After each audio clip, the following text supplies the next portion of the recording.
Una sociedad parasimpática. Releemos la contingencia desde una mirada neuropedagógica inclusiva y con pensamiento crítico.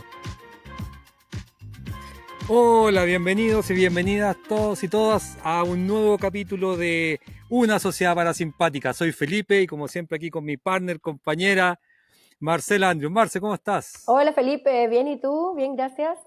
Un gran saludo a todos los que están por ahí escuchándonos. Ojalá que el tema de hoy día los encienda las antenas porque está bien interesante. Hoy día vamos a hablar del estrés, Felipe. El estrés, gran tema. Recordemos ahí, etimológicamente la palabra viene del inglés, ¿sabías? ¿No? Que significa comprimir. No, ¿en serio? Fue adoptada por la ciencia a partir de la física, donde se comprimían se generaba cierta energía por la compresión de partículas.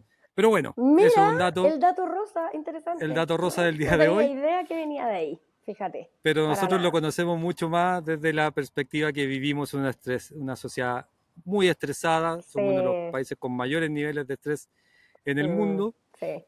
Por lo tanto, es interesante y como nuestro objetivo lo dice, que queremos cambiar el mundo un cerebro a la vez, la idea es que podamos nosotros comprender un poco más cómo gestionar, cómo manejarnos, ¿cierto?, con los distintos estresores con los que vivimos, que pueden ser Así distintos es, ámbitos familiares, económicos, sociales, políticos, etcétera. tal Así que, cual. Así es. Marce, sin más preámbulo, por favor, Sí, sí, te doy la sí. palabra. No, Cuéntanos. eso, no, que tienes mucha razón. Los estresores son algo personal, es decir, a todos nos estresan distintas cosas.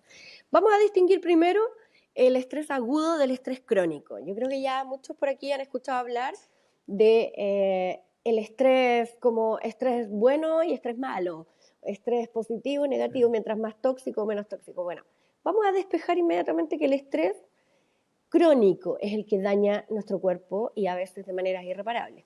El estrés agudo, en cambio, es una reacción fisiológica breve que se da ante un estresor del día a día, pero que es una energía que nos moviliza para poder enfrentar la vida, ¿no?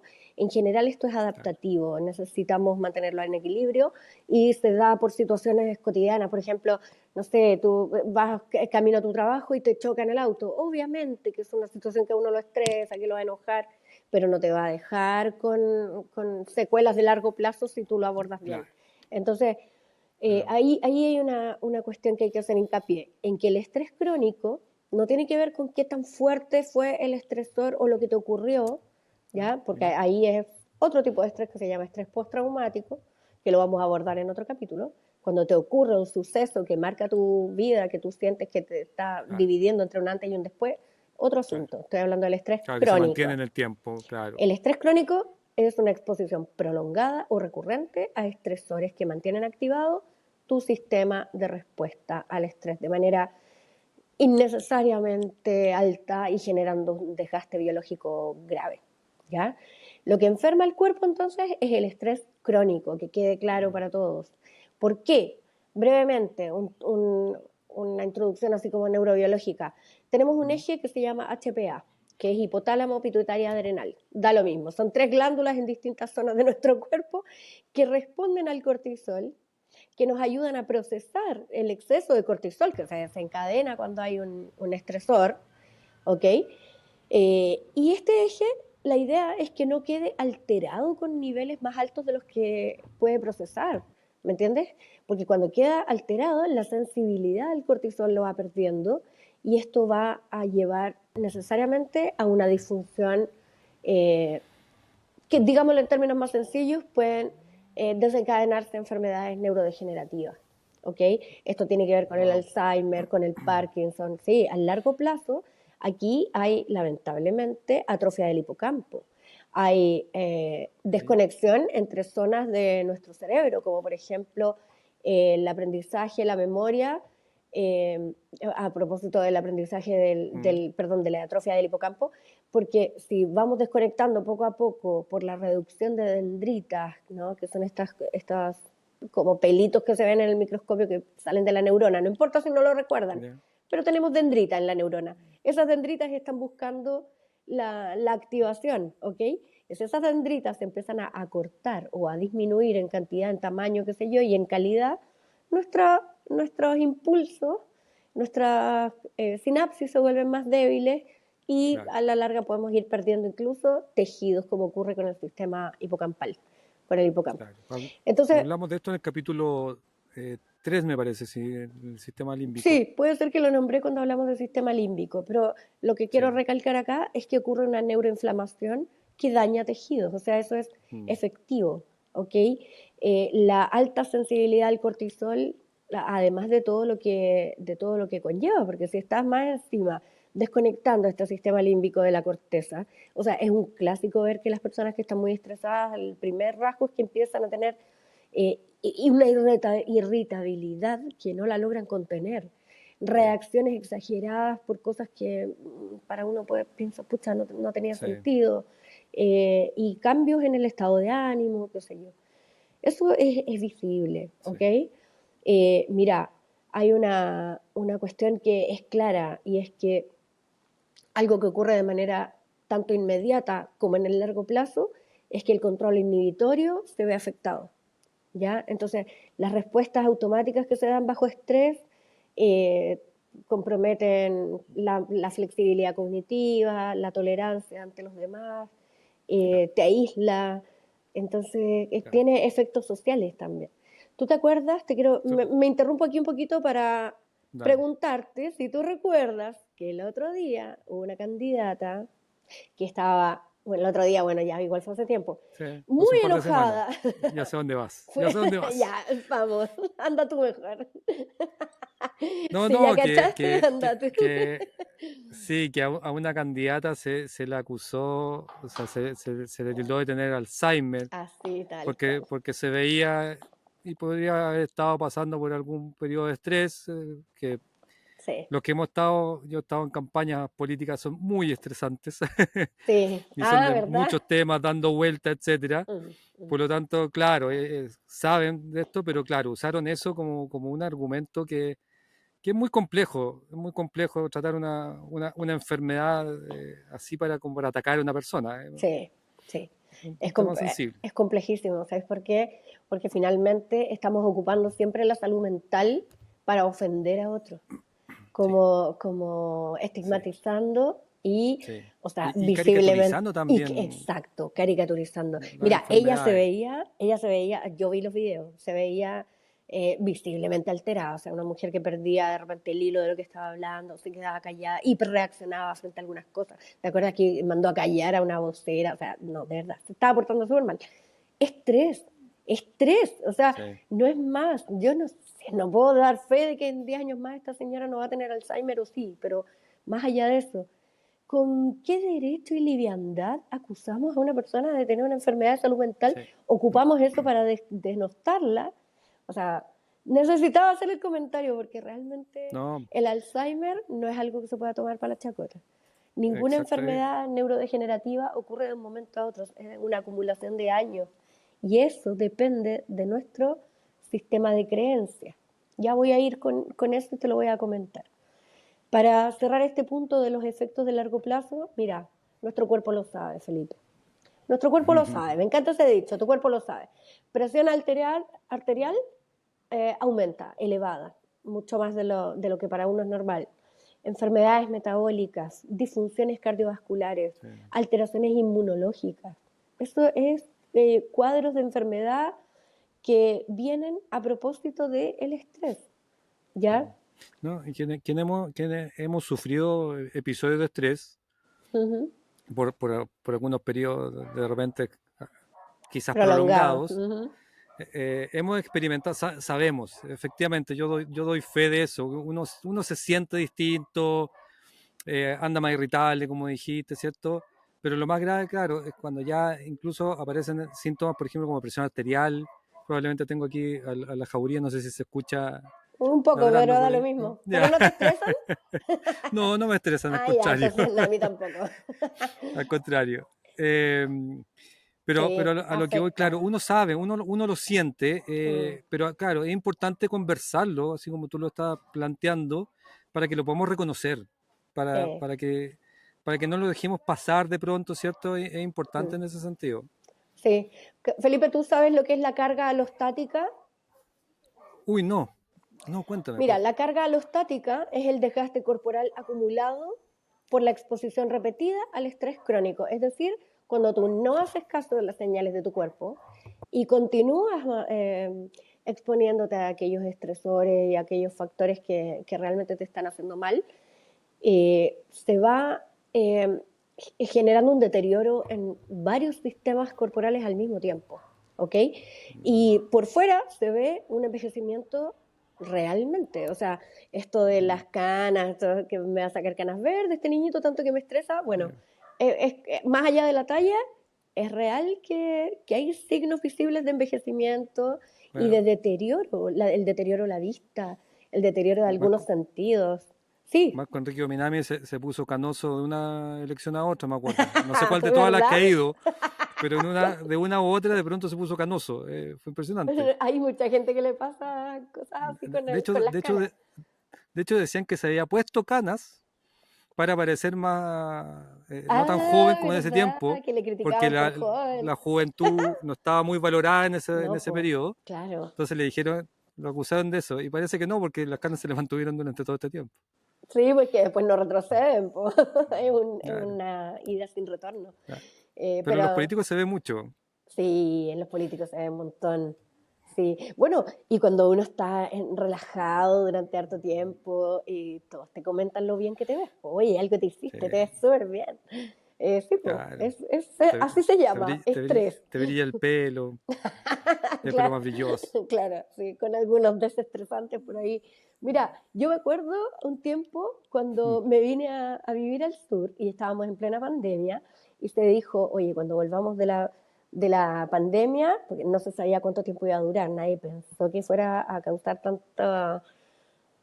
tanto malestar social, digamos, como que afectara tanto la salud mental de las personas.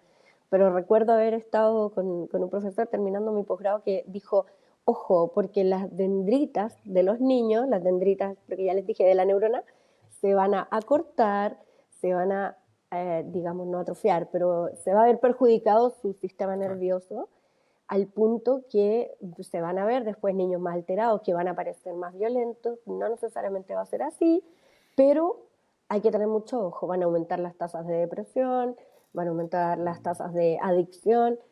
Oye, pero tal cual, Sí. bueno, él es un profesor muy sabio, en otro momento te lo voy a nombrar y lo vamos aquí a homenajear, pero de verdad a mí me sorprende como muchos profesores comentaban después lo que ocurrió con sus alumnos cuando regresaron a la sala. ¿Y te acuerdas tú?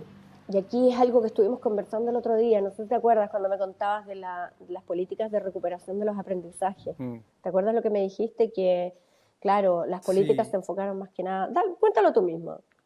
No, no, sí. Pero esto es desde la visión que tengo yo desde, desde la lectura de la prensa, etcétera. Me acuerdo cuando recién se regresó, el principal debate que había era cómo recuperar el tiempo perdido, ¿cierto? Pero en términos Sí, solamente académicos, es decir, los contenidos. No, es que tenemos que recuperar los contenidos. sí, Y fue un empuje que el primer año se dio con bastante ímpetu, claro, pero posteriormente yo lo que observé fue que bajó ese ímpetu porque se empezó a decir, ¿sabes qué? Tenemos que preocuparnos de la integralidad de los niños, emocionalmente, ¿cierto? De los tiempos.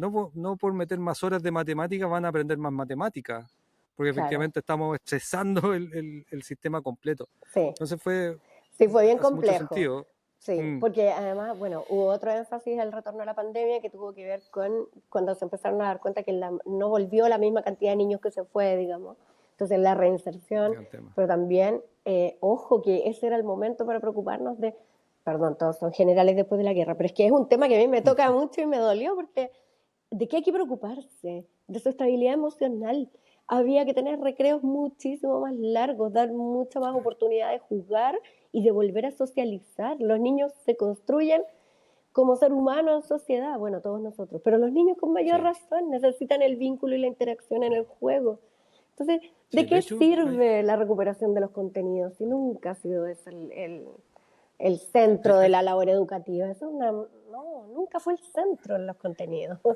Hay, Entonces, hay una estadística que a mí siempre me pareció muy interesante, que podrías corregir los números porque estoy parafraseando de lo que recuerdo, pero alrededor de un 60% del conocimiento se obtiene fuera del aula ya, y un 40% en el aula, y tiene que ver con la relación en el fondo que se genera con sus pares, con los profesores, ¿cierto? Que no es netamente académica y academicista. Y aquí también quería hacer como un parangón con lo que nosotros observamos a niveles sociales respecto de la productividad en Chile. Somos uno de los uf, países que más trabaja y somos uno de los menos productivos. Entonces, y quieren aumentar la productividad muchos, aumentando las horas de trabajo. Cuando a mi modo de ver y la experiencia internacional nos dice que funciona completamente al revés. Es decir, ¿saben qué? Trabajemos menos horas, pero trabajemos las mejor. Y eso ujú, ya ujú.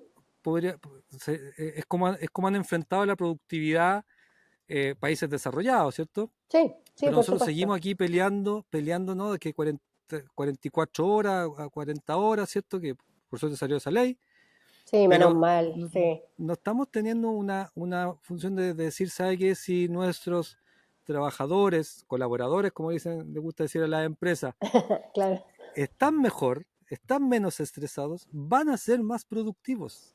Entonces, si yo los Claro. dejo, y eso quizás la pandemia, una de las pocas cosas buenas, si es que la única, que nos enseñó que la presencialidad de los trabajos no necesariamente era factor exclusivo de Sí, un mejor trabajador, exactamente, de ¿cierto? Es productividad. decir, de productividad, tener al trabajador 8 horas sentado, de las cuales te trabaja 3 o 4 efectivamente, porque terminó su trabajo, te está haciendo una pérdida de 4 horas, no sé.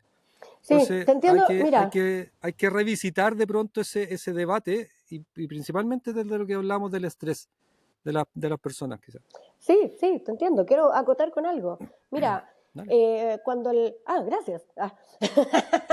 Lo que pasa es que es verdad, se vio desde el punto de vista el tema de la legislación de las 40 horas, se vio desde el punto de vista que los padres puedan estar más tiempo presentes con sus hijos. También ahí hay un tema de prevención de muchos peligros que tiene en el vínculo también afectivo, que los niños pasen solos tantas horas, el estrés que significa la cantidad de horas que se trabaja al día y los tiempos de traslado, por ejemplo, Gran punto. interurbanos en las regiones o Sí. dentro de Santiago, que es 1 hora y media, yo recuerdo, para llegar al colegio. Entonces, ya, por ahí súper bien, pero nadie ha hablado de la importancia del ocio. El ocio es, y lo vamos también, ¿sabéis qué? Voy a Excelente anotar punto. al tiro que lo hablemos en otro capítulo de manera relajada y extendida, porque el ocio Sí, es un factor neuroprotector, Felipe. Factor neuroprotector. absolutamente. Como para los niños es jugar, para los adultos el ocio es un factor neuroprotector. Así que hay que mencionarlo. Bueno, pero Sí, totalmente. para ir redondeando y cerrando con esta idea, quiero hacer el énfasis en lo siguiente. Desde el 2022 se viene proponiendo una valoración cognitiva del estrés como bueno y malo o como tóxico y no tóxico. Y frente a eso te quiero decir, ya existe la palabra eustrés y distrés, que vendría siendo la negativa, pero más que poner el énfasis en si es bueno o malo, me gustaría poner el énfasis en que para mí, lo digo a título personal, el estrés es algo neutral, ¿ok? No tiene que ver con bueno Ya, o malo, o si el estresor es uno o el otro, sino existe. en la...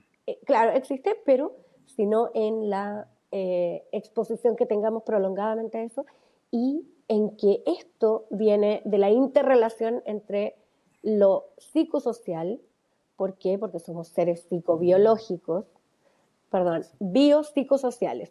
Ese es el Biopsico. término, más precisamente. Somos seres biopsicosociales y nuestro estrés viene de lo que es psicosocial. En otras palabras, está confirmándose, y voy a dejar acá abajo la investigación, que existe una correlación positiva entre el estrés psicosocial y los niveles de cortisol. ¿Qué quiere decir esto? Que se valida la activación subjetiva del estrés, mostrando que se traduce en respuesta neuroendocrina. Lo voy a decir ahora en castellano. Por favor. Sí, lo voy a decir ahora en castellano. El estrés es subjetivo. dejen a las personas tranquilas con que el estrés no es juzgable, por favor. Claro. Existe una realidad psicosocial en la mente de cada uno que te va a llevar a el camino de mayor o menor cortisol. Si nosotros estamos todo el tiempo pensando, supongamos, que nuestros vecinos son una amenaza, que no quiero que me vean, que tengo que esconderme, que tengo que mantener mi privacidad, que los otros están en mi contra, que nuestro sistema de ideas enferma Claro. nuestra respuesta neuroendocrina, perdón, exagera nuestra respuesta neuroendocrina y nos enferma. El nivel de cortisol que mantenemos en el cuerpo no depende ni de en qué trabajamos, porque hay, no sé, CEOs de grandes compañías que tienen un montón de carga Claro. laboral o mamás de 8 hijos que están súper relajadas. No tiene que ver con la realidad que todos los demás perciben, sino cómo la percibimos nosotros, ¿ya? Y tenemos niveles que son totalmente personales de estrés, ¿ok? Claro. Somos todos diversos, además, todos, Exacto, sí, es parte de todo, nuestra neurodiversidad, es parte de nuestra exacto, claro. neurodiversidad y se conecta con nuestro sistema de creencias, se conecta con nuestro sistema de resolución de De- conflictos, que también es algo psicológico. Mira, perdón que hable de mí misma, pero voy a contar una pequeña experiencia personal. El Adelante, por favor. año, Por eso estamos acá. el año pasado y antepasado estaba a cargo de un área en un hospital, el área de comunicaciones, ¿ya? Y no era un trabajo estresante a ojos de muchas personas, porque era entretenido. Nosotros andábamos grabando, entrevistando a los médicos, hacíamos cosas bien, bien choras, hacíamos charlas para la comunidad, qué sé yo. No tenía una exigencia así terrible del horario, y aún así yo estaba muy estresada. No voy a mencionar detalles, pero estaba muy estresada, al punto de llegar a Mm. enfermarme. Muchas personas no lo podían comprender. Sin embargo, cuando estaba en el curso y trabajaba como profesora, con 30 niños que muchas veces llegaban el día lunes, tenían pero la vida completa para contarte lo que habían hecho el fin de semana, no se querían quedar callados, no querían trabajar. Después el viernes cuando estaban cansados, cuando pasaba algo en el curso. O sea, el rol de los profes, en general todo el mundo sabe que son muy, muy, muy, muy estresantes, con mucha carga laboral. Pero Claro. ¿sabes qué? Lo que para otros Pero es estresante, que es estar en una sala llena con 30 niños que quieren gritar, para mí no era estresante para nada. Yo vivía en modo zen. Entonces, ¿a qué voy con esto? A que mm, es de la percepción personal y no por es supuesto. juzgable por otros. ¿Cachai? Perdón que haya sido autorreferente, pero el No, estrés es pero un tema para mí y me apasiona mucho además. sí, o sea, efectivamente, y hace todo sentido porque somos todos distintos, distintas cosas nos pueden estresar, distintas cosas nos gustan además. Porque tú dijiste cuando estabas comentando tu experiencia Claro, que era una pega súper entretenida. Bueno, pero eso es muy subjetivo porque ¿quién dice que es entretenido? Quizás hay gente que no le gustan las exactamente. comunicaciones, ¿cierto? O Exactamente. sea, no hay nada más subjetivo que cuando, bueno, ahí podemos derribar no un neuromito, pero sino un mito de que existe la objetividad, Ah, ¿cierto? por O sea, supuesto. no Sí, existe la objetividad porque todos somos distintos y todos vemos la vida distinta. Entonces, cuando alguien dice, mira, siendo súper objetivo, la verdad que es imposible ser objetivo. Puedes estar siendo un claro. poquito menos subjetivo y tratar de sacarte algunas cargas tuyas que le estás dando a eso, Sí, pero finalmente no podemos llegar a eso. Entonces, cuando sí. vemos la vida todos diferentes, es porque también nos afecta la vida a todos diferentes y ciertas cosas que a otros pueden estresar, a nosotros nos pueden gustar y no tiene nada de malo. Exactamente. Es. Eso Sí. me encantó como tú dices que el estrés es neutral. Es. Es nomás, Perfecto. sí. Sí. Y aprendamos a mantenerlo a raya y a no juzgarnos entre las personas, sino brindar espacios de contención, espacios en el que la gente pueda hablar, dialogar. Y oportunidad de asistir a un psicoanalista, no todo el mundo la tiene. Eso ya lo sabemos, ¿ok? No todo el mundo lo quiere tampoco hacer. Pero ojo, que cuando tú ves que un familiar tuyo está en un nivel de estrés que se volvió crónico, que está afectando su cuerpo, que está afectando sus relaciones interpersonales, hay que hacer lo que hay que hacer, hay que ver un terapeuta, porque no es un lujo, ¿ok? Es la forma Sí. de volver a ti, a tu lugar, a tu equilibrio. No es solamente ir al endocrinólogo porque resulta que estamos nombrando el sistema neuroendocrino, no. O al Bueno, psiquiatra para que te dé un un ansiolítico. No, hay que tomar Lament- decisiones, cambio de vida. pero sí, pero lamentablemente sí es un lujo para muchas personas ver un, Un terapeuta, por un, supuesto, un terapeuta hoy día por con supuesto. una salud mental que está tan a mal traer en nuestro país. Sí, sí, Pero sí, tienes toda la razón en eso, efectivamente. sí. Y ahí y hay que sacarse quizás el mito de que el que va a terapia es porque está mal, porque está loco, Sí. que se dio mucho. Yo vengo de una infidencia aquí entre nosotros. Oh, Yo vengo quizás que va a contar, de ¿no? la familia militar. Y en la familia militar Ah, era muy, pero muy mal visto visitar al psicólogo. Yo no sé si siquiera sabía psicólogo, nunca lo conocí, porque probablemente no tenía muchas horas tomadas claro. en la salud militar. Estoy hablando hace 25 años atrás. Eh, pero efectivamente, porque había un tabú del que el que iba al psicólogo es porque ya Claro. estaba loco, ¿te fijas? Y tengo que sacarnos eso. Muchas personas todavía lo mantienen en reserva, en secreto. No piden permiso en su trabajo para ir al psicólogo. Dicen que van al Imagínate, dentista, ponte tú. Dicen que claro. van a, no sé, a cualquier cosa, pero un psicólogo, un psiquiatra todavía se mantiene un poco oculto como un tabú. Oye, Bueno, tú, imagínate. así que esa es como tu historia de vida, perdón, paréntesis. Todo calza pollo ahora. O sea, de verdad. Ya, eso fue un Na- comentario como amiga, no como especialista. Listo, cierre paréntesis. no, perfecto. Ya. Sí, bueno, pues todo, por eso te digo, y ahí todos hablamos siempre desde nuestra experiencia. Entonces, yo tuve Sí, mucha reticencia mucho tiempo, porque venía con esa carga, por supuesto, de terapiarme, etcétera. Me terapié ya muy mayor, estoy hablando pasado los 40 años, mm, y en verdad fue mm, un cambio de mentalidad increíble, y aprendí a reconocer, a reconocerme, y en eso aprender también a reconocer situaciones de estrés que uno normaliza muchas veces porque exacto. Sí, es normal, ¿cierto? Dicen, no, si exactamente. es normal sentirse así en el trabajo, que hay que madrugar, entonces el que madruga Dios lo Claro. ayuda, entonces como Por supuesto. O sea, de mira lo repente que mira lo que no tanto. estábamos. No, nada, no te, no sé qué Dios ayuda al que madruga, porque, mira, te voy a decir algo. Hace un rato tú dijiste que, que las personas, lo valioso que es estar en un trabajo que es entretenido y que a veces lo que es entretenido para uno no es entretenido para el otro. No va a faltar los que nos empiecen a mandar comentarios ahí de que uno no va al trabajo para entretenerse. O sea, punto uno.